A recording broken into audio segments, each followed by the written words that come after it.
ॐ भद्रं कर्णेभिः शृणुयाम देवाः भद्रं पश्येमाक्षभिर्यजत्राः स्थिरैरङ्गैस्तुष्टुवागुंसस्तनूभिः व्यशेम देवहितैर्यदायुः स्वस्ति न इन्द्रो वृद्धश्रवाः स्वस्ति न पूषा विश्ववेदाः स्वस्ति नस्तार्क्ष्यो अरिष्टनेमिः स्वस्ति नो बृहस्पतिर्दधातु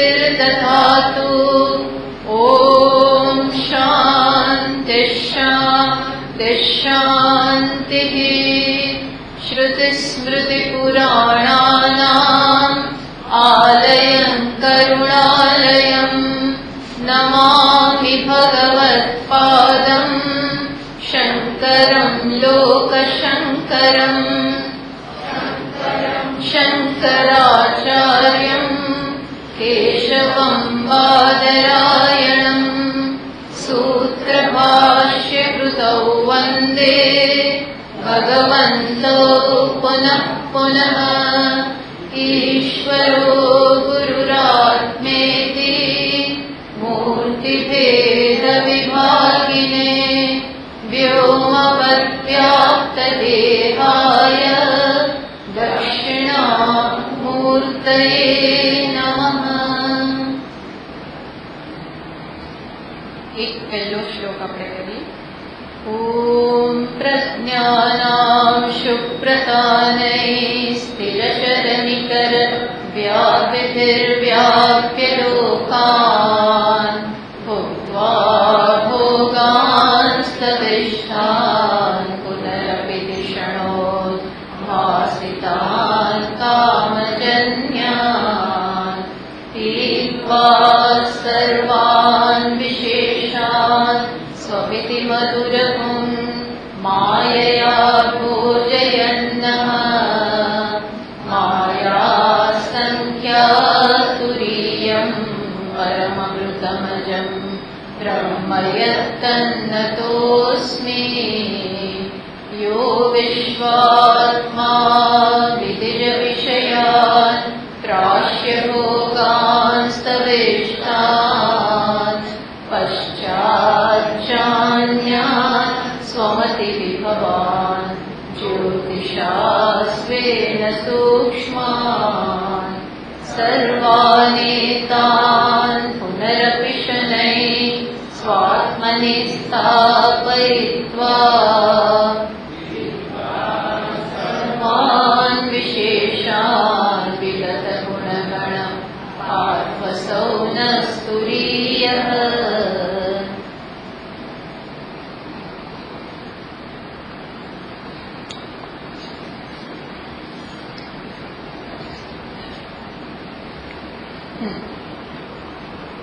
मान 41वां श्लोक थी। उपलम्भात् समाचारात् अस्ति वस्तुत्ववादिनाम् जातिस्तु देशिता बुद्धैः अजाते स्त्रसतां सदा अजाते स्त्रसतां तेषाम् उपलम्भाद्वियन्ति ये जातिदोषान् सेत्स्यन्ति दोषोऽप्यल्पो भविष्यति। तो આપણે વાત કરીએ કે ઘણા લોકો આ અદ્વૈતને સ્વીકારી નથી શકતા. શેના કારણે? તો બતાવ્યું કે વર્ષોથી એક પ્રકારના સંસ્કાર પડી ગયા છે. શેના સંસ્કાર પડી ગયા છે? તો દ્વૈતના. કયું? ઉપલંભા. તદુપરાંત આપણે જે જોઈએ છીએ જે દેખાઈ રહ્યું છે કે બધા એકબીજાથી ભિન્ન છે, બધાના આચાર વિચાર વર્તન આ બધું અલગ અલગ છે, જાતિ અલગ છે, સંસ્કાર અલગ છે, દેખાવ અલગ છે. ટૂંકમાં આ બધા અનુભવને કારણે ઉપલંભાર આ પ્રકારના અનુભવને કારણે બધા દ્વૈતને સત્ય માને છે. બીજું સમાચારાર્થ. સમાચારાર્થ એટલે વર્ણાશ્રમાદિ ધર્મ સમાચરણાર્થ. અનેક જન્મોથી અથવા તો આ જન્મમાં પણ વર્ણાશ્રમને એટલી બધી અગત્યતા અપાઈ ગઈ હોય. વર્ણાશ્રમ એટલે હું આ જાતિનો છું, મારું આ કર્તવ્ય છે.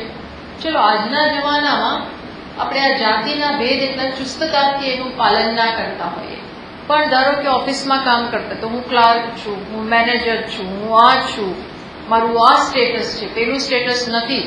ટૂંકમાં આવી બધી વસ્તુ, આવા ભેદભાવ, જે બધા પ્રણાલીઓ બધી જે પડી ગઈ હોય એ બધાની એટલી બધી દ્રઢ અસર આપણા ઉપર હોય છે. એને કારણે આ જે દેખાય છે એને સત્યતા આપે છે. માટે આ બધા મનુષ્યોને જે દ્વૈતને સત્યતા આપે છે, ભેદભાવને સત્યતા આપે છે, એના માટે વેદાંતના આચાર્યો અથવા તો જે અદ્વૈતના જ્ઞાનમાં અદ્વૈત તત્વમાં નિષ્ઠ છે એ લોકો શું કરે છે? જાતિસ્તુ દેશિતા એનો ઉપદેશ આપે છે. જાતિનો, જાતિ એટલે શું? જન્મને, અરે જાતિ એટલે કઈ કાસ્ટ છો, જ્ઞાતિ છો એને. જાતિનો અર્થ અહીંયા શું કર્યો? જન્મ, ઉત્પત્તિ. એને અગત્યતા આપે છે તો કે જાતિસ્તુ દેશિતા એ જન્મ. ટૂંકમાં વાસ્તવમાં આ જગતનો જન્મ નથી, અને છતાં પણ એ બધા પોતાના જન્મને, બીજાના જન્મને, જગતના જન્મને, સ્થિતિને, લયને, સંહારને આ બધાને સત્યતા આપે છે. તો એ તોડી નથી પાડતા. અને શ્રુતિ પોતે, શાસ્ત્ર પોતે શું કરે છે? જગતનો જન્મ થયો છે એવું બતાવે છે. એ પ્રકારનું આખું વર્ણન કરે છે. જાતિસ્તુ દેશિતા, જન્મ ખરેખર છે, ઉત્પત્તિ થઈ છે. અને ઉત્પત્તિ થઈ છે શેમાંથી થઈ છે? તો કે એક તત્વમાંથી. એક જ તત્વ આ બધું બની ગયું છે એમ બતાવે છે.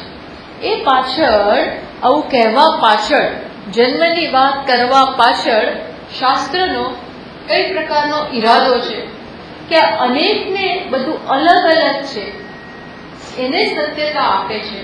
તો આપણે એવી રીતે બતાવવું કે એકમાંથી જ બધું આવ્યું છે, એકમાંથી જ બધાનો જન્મ છે, અને એ એક જ આ બધું બની ગયું છે એમ બતાવો. એક જ તત્વ ચૈતન્ય બ્રહ્મ આ બધું બની ગયું છે એમ બતાવો. તો પછી શું થાય કે દરેકમાં ભલે નામ રૂપ અલગ, સંસ્કાર અલગ, કેળવણી અલગ, દેખાવ અલગ, બીજું બધું અલગ લાગે, છતાં પણ જો પેલી વસ્તુ ઉપર, ઉપદેશ ઉપર બહુ ધ્યાન આપ્યું હોય. કયા ઉપદેશ ઉપર? તો કે બધું એકમાંથી આવ્યું છે, આ એક જ બધું બની ગયું છે. તો જે વિચાર કરનારો હશે એ ધીમે ધીમે આ શેમાંથી બધું આવ્યું છે, ભલે બહારથી તો ભેદભાવ છે, બહારથી તો આનો રંગ પણ લાલ અને આનો રંગ પીળો, અને આમાં જુદી ડિઝાઇન, આમાં કોઈ ડિઝાઇન નહીં, અને આની સાઈઝ જુદી, આ બધું અલગ. પણ જેને આ સમજ પડી છે કે પેલા કુંભારે એક જ માટીના પિંડમાંથી આ બધી વસ્તુ બનાવી છે, તો પછી એ ઉપદેશ બરોબર ગ્રહણ કર્યો હોય તો આના ભેદભાવ જોવા છતાં પણ એ મન ઉપર અંદર બહારથી દર્શન ભેદભાવનું થશે, પણ અંદરથી સમજ શેની જન્મશે? એક માટીની. એક માટી આ રૂપે એવી સમજ જન્મશે. ખ્યાલ આવ્યો? તો ધીમે ધીમે આ ભેદભાવમાંથી આપણી દ્રષ્ટિ ક્યાં જતી જશે? એક તત્વમાં. આ કરવાનો શાસ્ત્રનો જન્મની વાત કરવા પાછળ આ પ્રકારનો એમનો ઈરાદો છે, નહીં કે વાસ્તવમાં જગતનો જન્મ છે. વાસ્તવમાં નથી, છતાં પણ એને સત્ય માને છે. તો કેવી રીતે ધીમે ધીમે ધીમે આ બધાને સત્યતા આપી છે, એમાંથી એને બતાવો કે કઈ રીતે આ બધું એકમાંથી આવેલું છે. આ એક જોતો જશે તો આ બહારનું બધું ગૌણ બની જશે. એક જોતો થશે તો ગૌણ બનશે. એ માટે થઈ અને આ ઉત્પત્તિની શાસ્ત્રોમાં વાતો છે, એનું વર્ણન છે. ઉપનિષદોમાં બધામાં છે, ઘણા બધામાં છે, લગભગ અમુકમાં નથી, પણ એની પાછળનો હેતુ આ છે. પછી આગળ આપણે ગયા વખતે શ્લોક વાંચેલો, સમજાવેલો, એનું ટ્રાન્સલેશન, ભાષાંતર. પછી આગળ એમાં જોવાનું બાકી હતું. અજાતેહિ 42 અજાતેહિ તસતામ તેષામ ઉપલંબાદ વિયંતીએ. જે આ બધી પદાર્થા જાતિ દોષાહ ન સેત્સ્યંતિ દોષો અપી અલ્પો ભવતિ. થોડી ભાષા આની થોડી વિચિત્ર છે, પણ શું કહે છે કે જે એનો અર્થ એવો થયો કે અજાતે ત્રસતા, વળી પાછા આ જ લોકો જે અદ્વૈતથી ડરે છે એટલે સ્વીકારી નથી શકતા. આ બધું એક હોય અને ખરેખર તો કશો જન્મ જ નથી. તત્વ કેવું છે? અજન્મ. અને જન્મ ન હોય તો એનો સંહાર પણ નહીં, અત્યારે પણ ફેરફાર ન થાય. જન્મ હોય તો શું થતું હોય? સમજ પડી? પ્રત્યેક ક્ષણે ફેરફાર થતો હોય, પ્રત્યેક ક્ષણે નાશ તરફ જે પણ જન્મ્યું છે એની પ્રત્યેક ક્ષણે નાશ તરફ, એન્ડ તરફ ગતિ થતી હોય. પણ જ્યારે જન્મ જ ન હોય તો શું થયું? નો એન્ડ. અને વર્તમાનમાં પણ ફેરફાર નહીં. એક દિવસે નાશ નથી થતો, થાય છે શું? પ્રત્યેક ક્ષણે ફેરફાર હોય છે. તો હવે જ્યારે જન્મને ન સ્વીકારીએ ત્યારે શું થયું? કોઈ ફેરફાર નહીં. તો માત્ર ફેરફારનો દેખાવ, પણ ફેરફાર છે નહીં, આવું થયું. પણ આજે સ્વીકારી શકતા કેવી રીતે એવું હોય? આ બધું સાચું જ છે, આ બધું સાચું જ છે.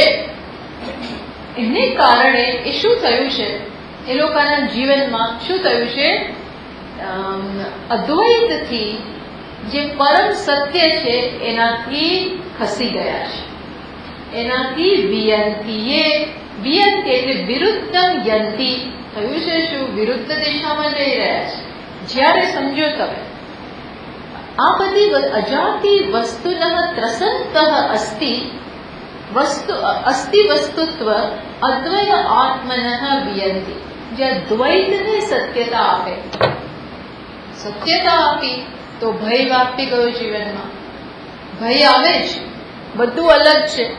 મારોય જન્મ છે તો મારોય મૃત્યુ થશે, વળી પાછો જન્મ થશે, બધા સાથે વિયોગ થશે, ફેરફારો થશે. આ બધું આપણે સ્વીકાર. અમુક વસ્તુનો ફેરફાર કદાચ આપણને બહુ ન નડતો હોય, બહુ સ્પર્શ તો ના હોય, પણ અમુક વસ્તુના ફેરફાર આપણે નથી સ્વીકારી શકતા. અને આ બધું સત્ય હોય તો અહીં જે બધું થાય છે એ બધું સ્વીકાર્ય નથી. એટલે થાય છે શું? ખરેખર આ વ્યક્તિના જીવનમાં ભય છે, રાગ છે, દ્વેષ છે, આ બધું છે. એને કારણે થયું છે શું? આ અદ્વૈત ન સ્વીકારવાને કારણે, ઇવન બૌદ્ધિક સ્તરે ન સ્વીકારવાને કારણે, ન સમજવાને કારણે, ન સ્વીકારવું એટલે સમજી નથી શકતો, એને કારણે એની ગતિ દ્વૈતમ એટલે કે વિરુદ્ધમ યંતી દ્વૈતમ પ્રતિપદ્યન્તે ઇત્યર્થ.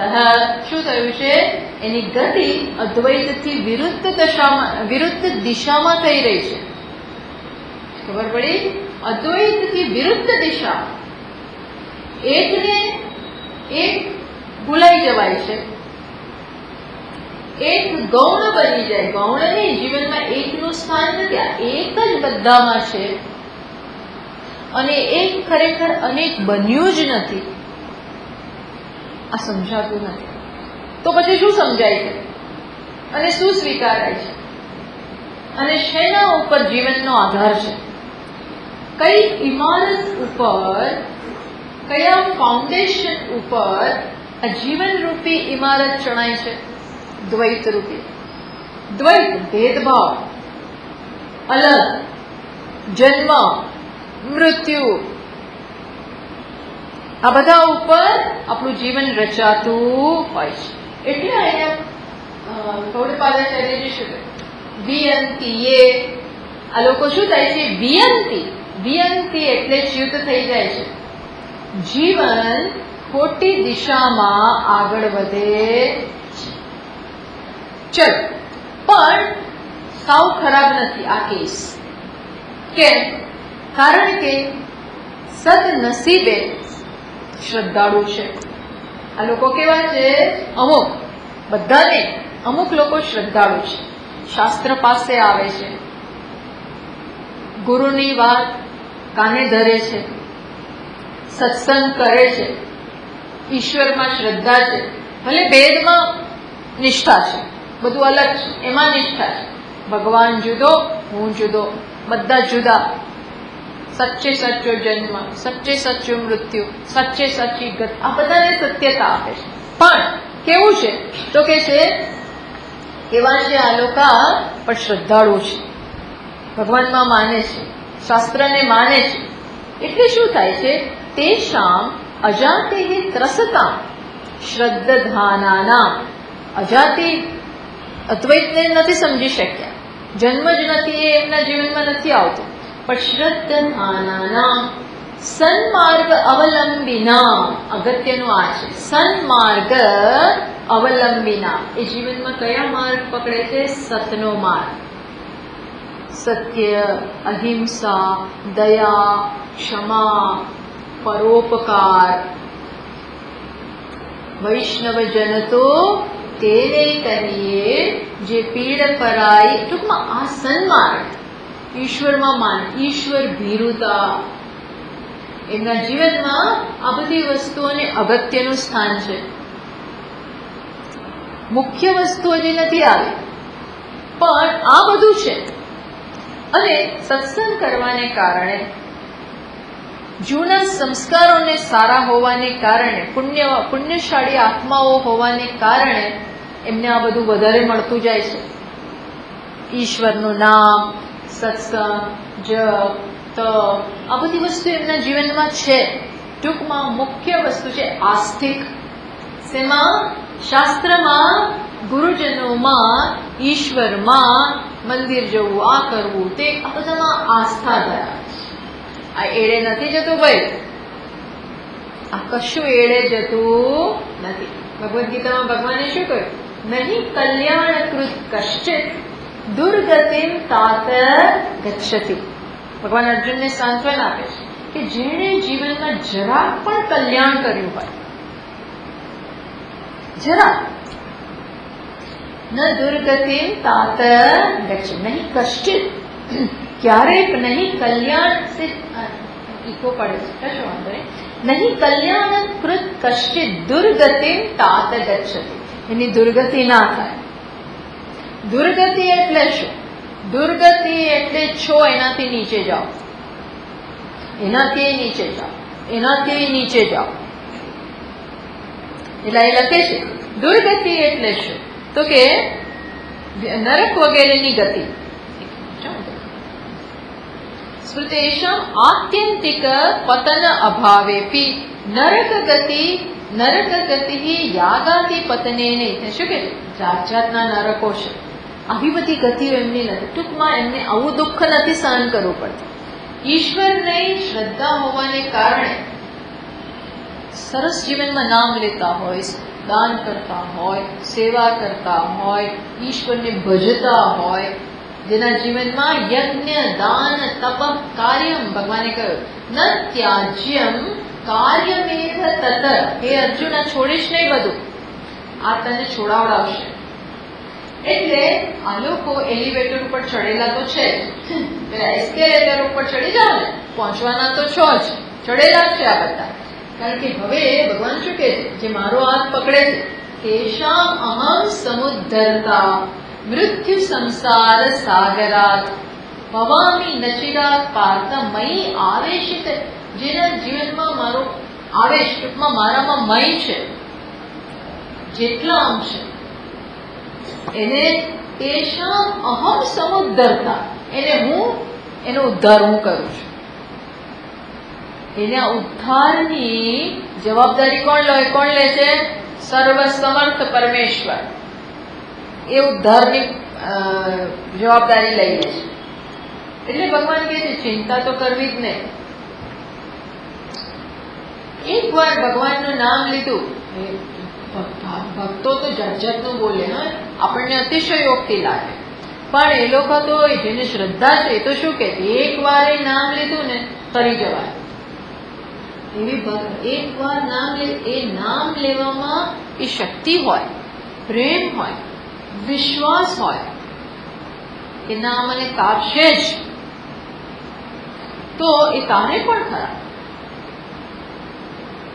આ વાનરોએ રામ નામે પથ્થર મૂક્યા, પથ્થર, પહાડો, શિલાઓ તરવા માંડી. એમને તો કોઈ કરતા કોઈ શંકા જ નથી. આ વાનરોને કોઈ શંકા જ નથી. એ તો રામ નામના પ્રભાવ, રામથી પ્રભાવિત છે, રામ નામથી પ્રભાવિત છે, એટલે મૂક્યું, તરવા માંડ્યું. ટૂંકમાં આવી શ્રદ્ધા, આવો વિશ્વાસ, આવા માર્ગ ઉપર છે આ લોકો. ભલે પેલું તત્વ નથી સમજાયું, કયું તત્વ? મોટો લેસન નથી આવડ્યો, અઘરામાં અઘરો લેસન નથી આવડે, કઈ વાંધો નહીં. ભગવાન કહે છે કશો વાંધો નહીં, પહેલો મોડો આવડશે, અત્યારે નથી આવડતો. પણ બીજું શું છે? સાધન જીવનમાં છે, સાધન છે. અમુક એવા છે જેને આ બધું નથી. આ સાધન, ઈશ્વર ક્યાં છે? કોણ છે? ખાઓ પીઓ મજા કરો, એવું કરીને ઘી પીવો. કોણ જોયું છે? કોણ જોવા આવ્યું છે? મૃત્યુ પછી કઈ કોણ નક્કી કરે? જે છે આ જ છે. જોયું છે પછી કે માણસ નરકમાં જાય છે, સ્વર્ગમાં જવા કે જુદા જુદા રસ્તા નથી, જુદા જુદા સ્થાન નથી. જે છે આ છે. કોઈ આવીને કોઈ કહી ગયું? ટૂંકમાં આવી મતિ ધરાવનારા હોય અને આવું માનતા હોય દ્રઢપણે, એને કઈ ખોટું કરતા ડર જ ન લાગે, અને એ જાડી ચામડી ના થઈ જાય. એ ગમે તે કરે.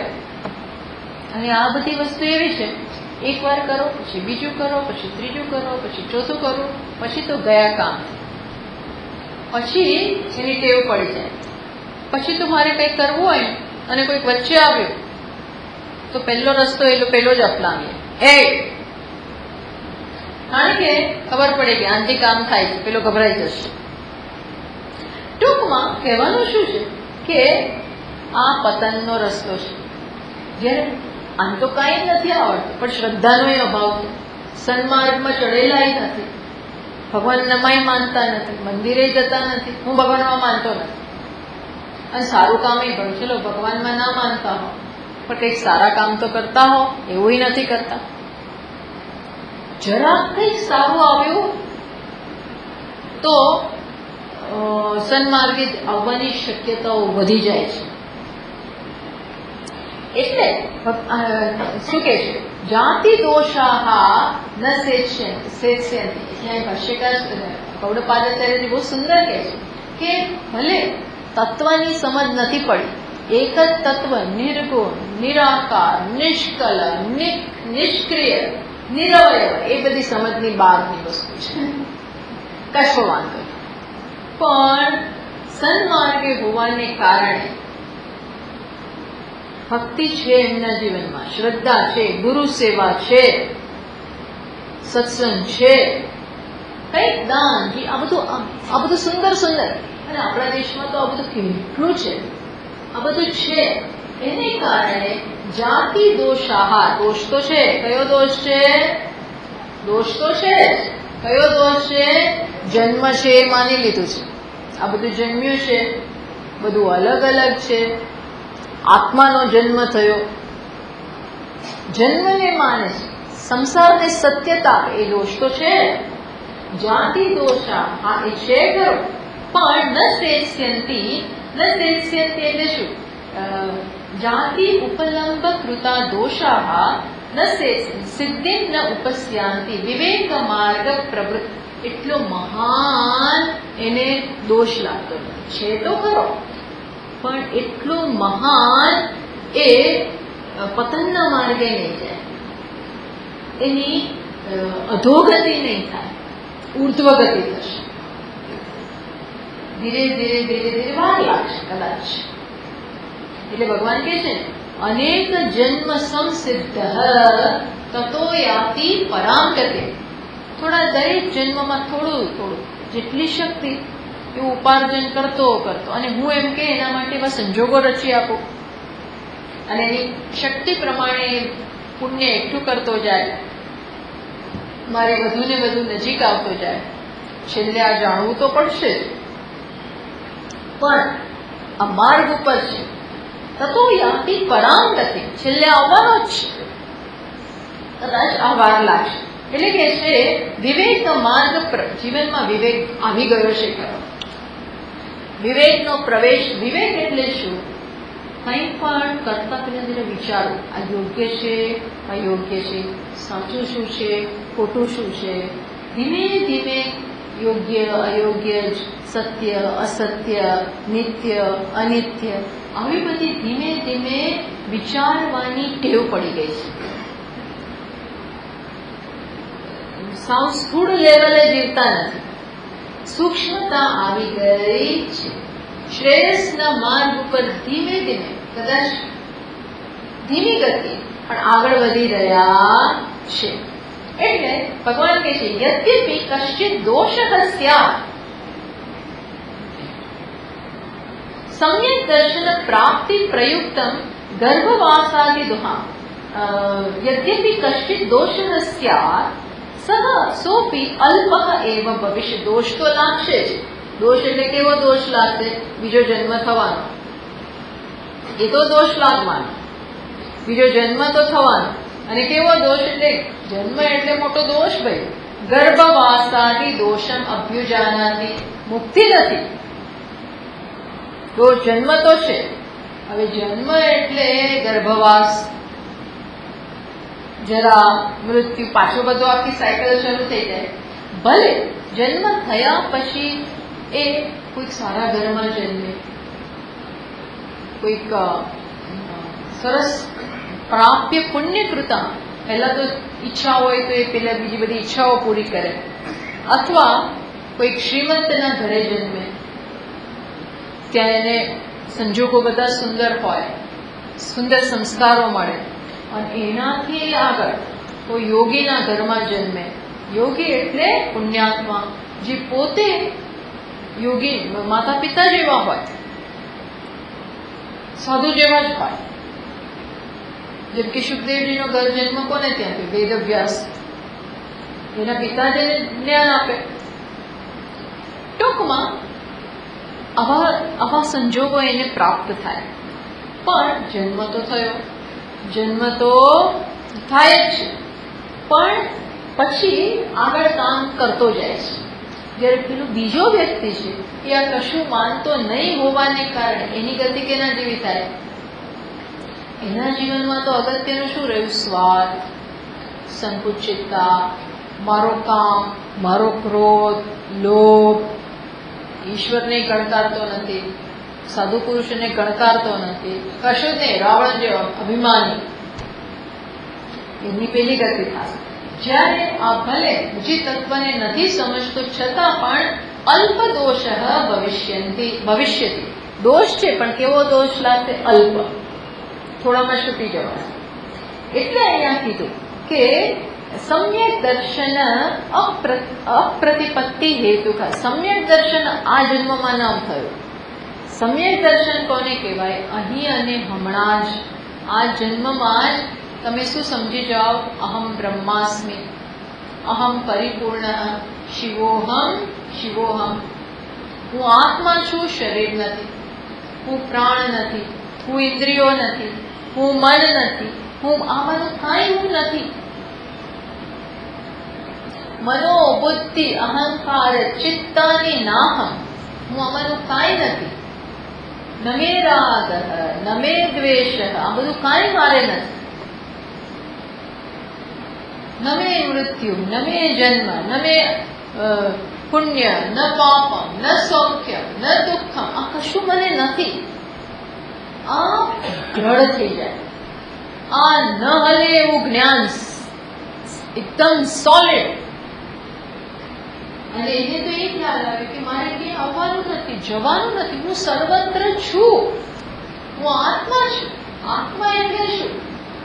આપનોથી સર્વમ ઇતિ આત્મા, સર્વને વ્યાપ્ત કરીને. જેમ અહીંયા માટી બધા ગળામાં છે, અરે કરોડો ગળા લઈ આવો, માટી કરોડોમાં છે, માટી રૂપે, ગળા રૂપે નહીં, માટી રૂપે માટી બધા જ ગળામાં છે. એમ આત્મા ક્યાંય જવાની જરૂર જ નથી. આત્માની કોઈ ગતિ જ નથી ભાઈ. એને આવવાનું નથી, જવાનું નથી. જાય ક્યાં? જગ્યા હોય તો ને. ઈચ્છા હોવી જોઈએ તો જાય પહેલા, પછી બીજી જગ્યા હોવી જોઈએ તો જાય, અંગો હોવા જોઈએ તો જાય. આત્માને કશું છે જ નહીં. ઠોસ, સર્વવ્યાપક, સર્વત્ર, ચૈતન્ય હોવા પણ, ભાસવા પણ, આનંદ પણ, આ મારું સ્વરૂપ છે. એટલે ત્યાં કશું બાકી રહ્યું.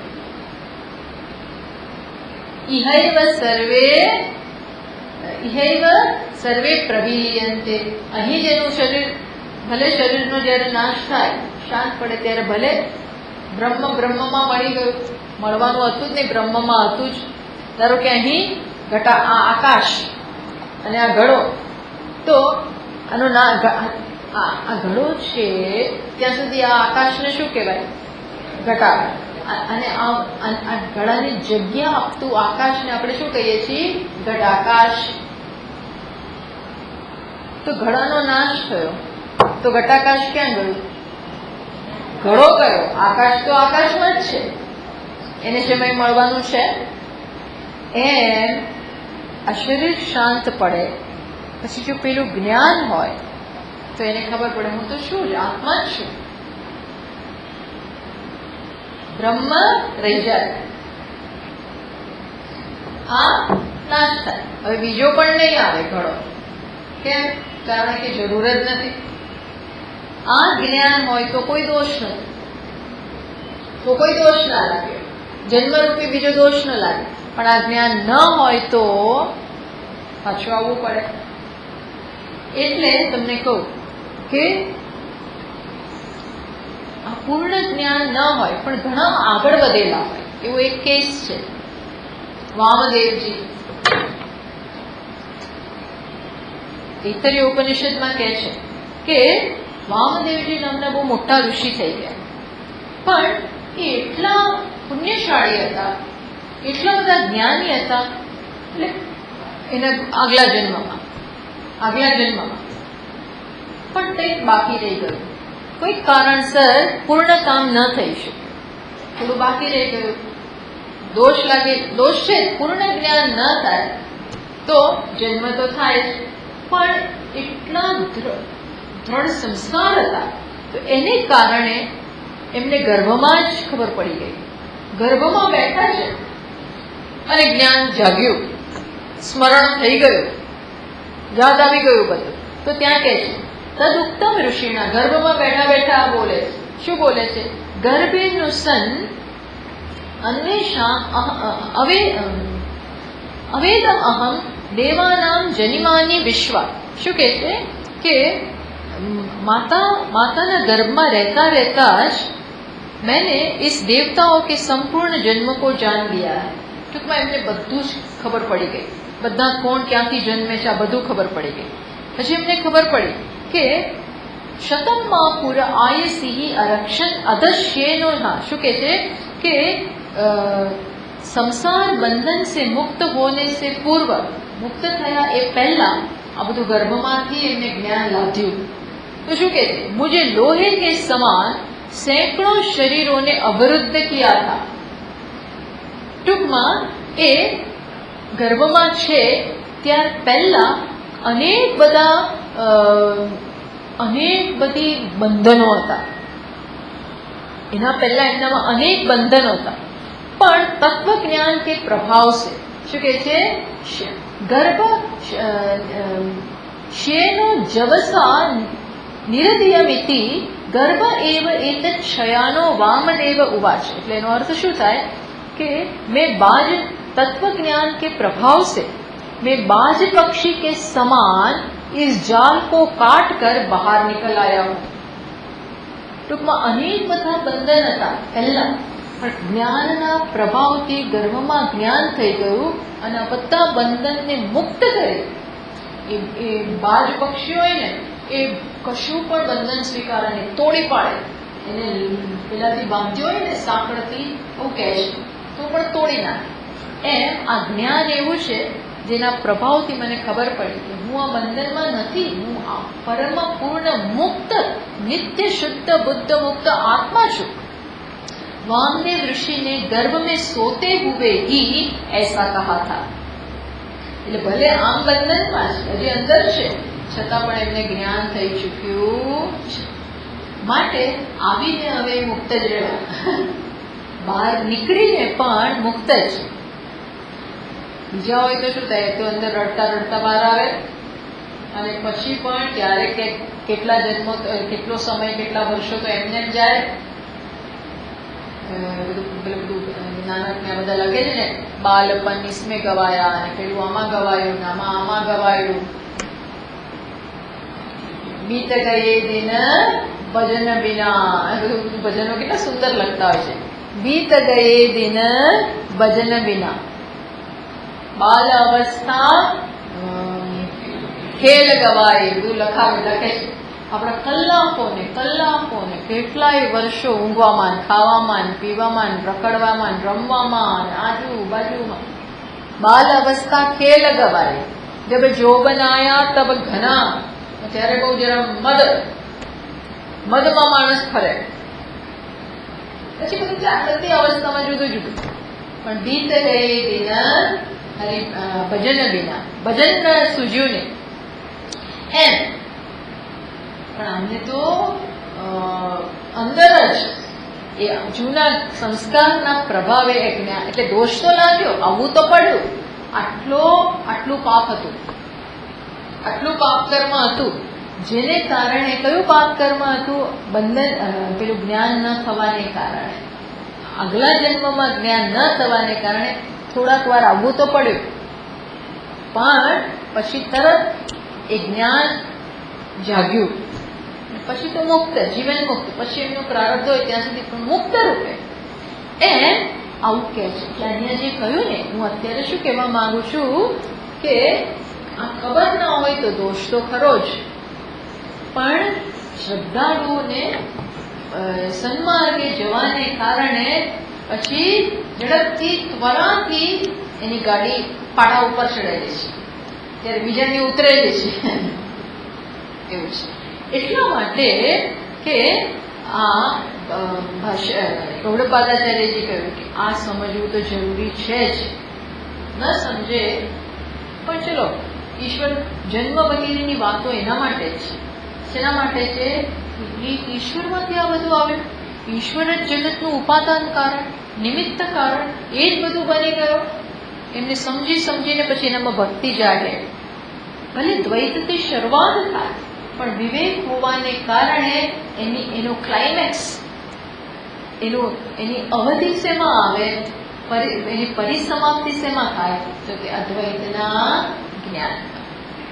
અને પછી તો એવું અદ્વૈત કે તમે, આપણને ખબર છે ને કે સુખદેવજી મહારાજ વેદવ્યાસજીના કુખેથી જન્મ્યા, કુખેથી નહીં પણ એમની પત્નીનું નામ તો હું ભૂલી ગઈ છું, જન્મ્યા પછી એટલા બ્રહ્મમાં નિષ્ઠ છે, હું આજે પેલું ભૂલી ગઈ છું. તો જન્મી અને પછી તરત થોડા વખતમાં નીકળી ગયા. હજી એના સંસ્કાર નથી થયા. પેલા જાત સંસ્કાર ને બધું કરે. એક તો 16 વર્ષે જન્મ્યા, 16 વર્ષ સુધી તો ગર્ભમાં જ રહ્યા, બહાર નીકળ્યા જ નહીં. કે હું નહીં નીકળું બહાર મને માયા પકડી લે. માયા મને બહાર પકડે એટલે મારું તો અહીંયા બહુ સારું છે, બહાર અહીંયા કોઈ માયા બાયાનો પ્રવેશ નથી, એટલે હું આમાં જ રહેવા માંગુ છું. પણ ક્યાં સુધી અંદર રહેવાય? એટલે બહાર તો આવવું પડ્યું. બહાર આવ્યા, હજી કોઈ સંસ્કાર નથી થયા અને ચાલવા માંડ્યા. તો પિતા એની પાછળ પાછળ દોડે છે. વિરહ કાતર આજુહાવ. પિતા એને વેદવ્યાસથી બોલાવે, ક્યાં જાય છે તું? પુત્ર પુત્ર પુત્ર કરીને પાછળ પાછળ દોડે છે. પણ શુકદેવજી તો અદ્વૈતના જ્ઞાનમાં એવા નિષ્ઠ છે તો એમને તો સાંભળતા જ નથી કે હું પુત્ર કહેવાઉં અને મારું ફલાનું નામ છે અને આ મને પિતા બોલાવે, આના પિતા કહેવાય, આવું કઈ એમને તો ખબર જ નથી. એ તો શેમાં નિષ્ઠ છે? એક તત્વમાં, એકમાં નિષ્ઠ છે. એટલે એમના વતી કોણે જવાબ આપ્યો? તરવો ભીનેદુ, વૃક્ષોએ જવાબ આપ્યો. એના બદલે વૃક્ષો જવાબ આપે છે. ટૂંકમાં આટલી તન્મયતા, બધામાં રહેલું તત્વ હું છું. એટલે આ જ્ઞાન જોઈએ. ન હોય તો પણ વિવેક હોય તો પછી ગાડી આગળ ધીમે ધીમે આગળ વધે છે. આ છે. હજી આ ચર્ચા ચાલુ છે, બહુ સરસ રીતે આપણને બતાવે છે. પણ આપણે અહીંયા આજે પૂરું કરીએ અને એક નાનું સ્તોત્ર આપણે કરીએ. નવરાત્રિનો છેલ્લો દિવસ કાલે છે, પણ કાલે છેલ્લો દિવસ છે. આજે જરાક આપણે કરીએ. ઓમ પૂર્ણમદ પૂર્ણમિદં પૂર્ણાત પૂર્ણમુદચ્યતે પૂર્ણસ્ય પૂર્ણમાદાય પૂર્ણમેવાવશિષ્યતે. ઓમ શાંતિ શાંતિ શાંતિ. હરિ ઓમ શ્રી ગુરુભ્યો નમઃ. હરિ ઓમ.